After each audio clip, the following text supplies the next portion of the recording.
Yeah, you know him. He's a multi-talented musician, singer, songwriter, record producer, actor, and you know him for sure for writing and performing the theme song to Ghostbusters. I'm joined by Mr. Ray Parker Jr. Welcome. Better known as the cleanup man. You know it. Yeah.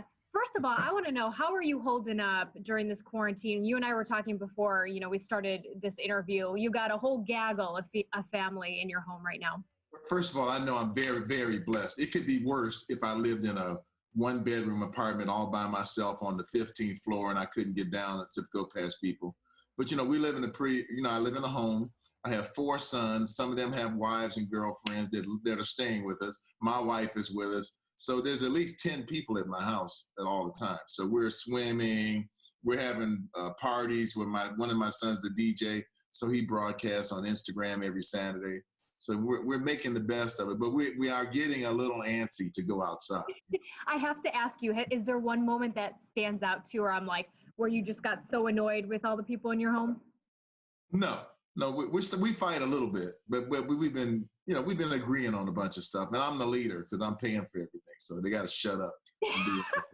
That's right. Who's cutting the checks? Daddy is. You seem so you'd have to ask them if somebody's annoyed, because they would be more annoyed than I would. You have such a cool story. Now, everybody knows you because you performed and you wrote the theme song to Ghostbusters, but you are so much more than that. You have a documentary called Who You Gonna Call, very fittingly, and you grew up from the streets of Detroit. You ended up on the Hollywood Walk of Fame, and you're kind of sharing your personal story in this documentary, right? Yeah, I think the story is going to shock a lot of people, because a lot of my neighbors in my neighborhood, they think, oh, he's a lucky guy. He woke up one morning, wrote this song, went back to sleep, and that was it. But I have many, many years, ever since I was 6 years old, playing in bands, playing with different people, and touring with all the acts from Motown and Holland, Dozier and Holland, and all the different groups in Detroit. And as far as, L.A. too. I was on a session scene in L.A., so I played on a lot of records, wrote a bunch of songs for a lot of people. And I have a good 6 or 7 gold and platinum albums of my own before Ghostbusters on myself. Now is it right? You toured with Stevie Wonder and the Rolling Stones. You were what, just 18 years old? 18 years old, yeah. Stevie took me out of college, And that was an experience that we can't even talk about all of that on TV, but that was an experience. Now, you said a lot of people think, hey, he just rolled out of bed, wrote this, smash hit and was like, I'm done here. But no, so much work goes into this, right? And you didn't have an easy life. There was lots of ups and downs. No, it's interesting. Whenever somebody does something successful, it's never as easy as it looks or easy as it sounds. And I try to tell my kids that the long story is really usually long. And there's a lot of stuff that goes along with it. In my case, it was violence from the police in Detroit, growing up and just the neighborhood and all of that kind of stuff. But, life is what it is. Everybody gets dealt a different set of cards, and you must go on and persevere and be successful anyway. And it's how you use it, right? Because that heartache can be turned into a creative outlet. And for you, you're making beautiful music out of it. Like, I look at my kids and I don't know if I should change places with them. It looks like they're having more fun, but they're not lazy, but they're not as aggressive, They're not in a rush to get this done. I got to ask you something. The Ghostbusters phenomenon was so massive. Do you ever kind of look back and think, eesh, I wish that didn't happen? Did it overshadow some of your other music abilities that you think maybe people aren't seeing? Well, it does overshadow some of my other music ability, but the answer to that would be no. It's like, if you won the lotto ticket, no, that's all right. We don't want to work 50 years. Just give me the lotto ticket. I'll keep it, So I think it's the biggest blessing in the world. And even, it's not just financially or success in the music business or anything like that. How about I was my kids' hero when they were growing up, because they all liked the song Ghostbusters. Everybody plays it in their classroom at school. So people at schools were always having me come by on Halloween and sing the song, or just in the class with the kids. So to me, it's a wonderful blessing.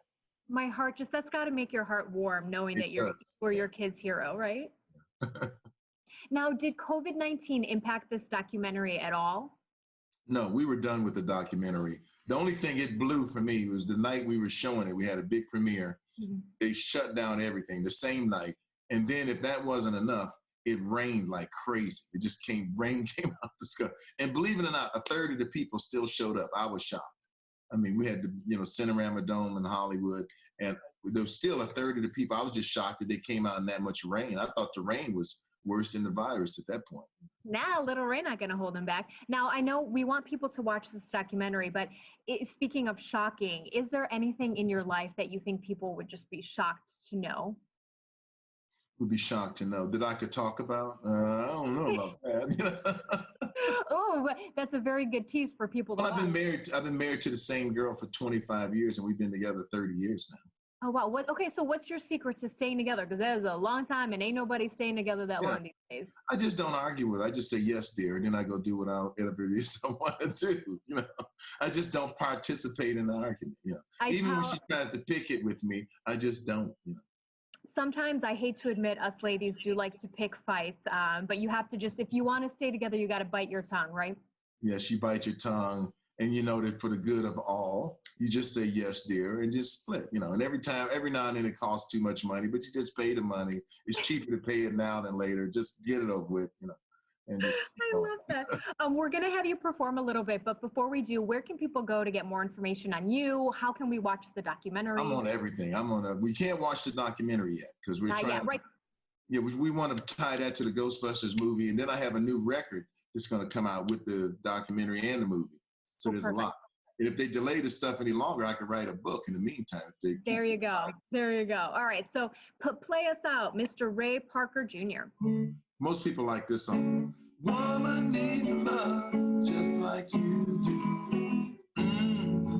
Don't kid yourself. It's thinking that she don't. She can fool around just like you do. Unless you give her all the love she wants. He's a smart man, Eric. He's a smart man, a talented musician, and talk about creating a song that just brings me back to my childhood. I know. Ghostbusters. It really.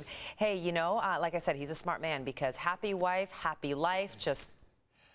Yes, that's the secret to his 25 years of wedded bliss, that's for sure.